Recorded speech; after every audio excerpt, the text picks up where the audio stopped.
Hello everybody and welcome back to the channel. Today we're going to use some user input to start to go onto the internet and open a website, so like a search engine like Google for example.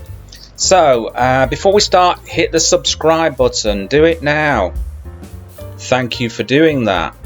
Okay, this is a very simple piece of code. We're going to start off with a subroutine and it's going to be called open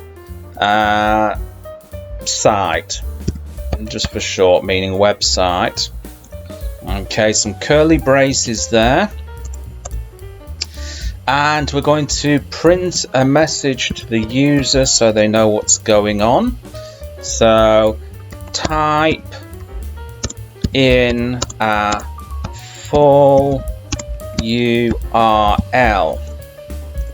So the user then types in the full URL to the site that they want to go to, and we're going to create a scalar variable here called my URL, and that's going to be equal to standard input. So this will get the input from the user. And okay, so you type in your full URL there. Okay, so we're going to use the system here, system, and then we're going to give it a command start and scalar URL. Okay, and then what I'm going to do, I'm going to say sleep for 1 second, so that will pause the program for 1 second before it opens the URL. Now all we have to do is call the program, call the subroutine, and we can do this by saying open, let's say open site. Okay, so that's going to call the program.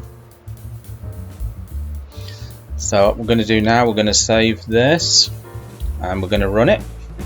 And there we go. So we've got to type in the full URL. Don't mess this up or else it won't work. So it's going to be HTTPS, and that's going to be colon, and it's going to be slash. Whoop, that's the wrong one. I'm on Windows. Slash www.google.com. Okay, let's hit enter. And there you go, you got a 1 second pause, and then it opened the window. So there we are at Google. So there you go, Bob's your uncle and Fanny is your auntie. And give it a thumbs up, hit that subscribe button, and I'll see you in another video. Bye-bye.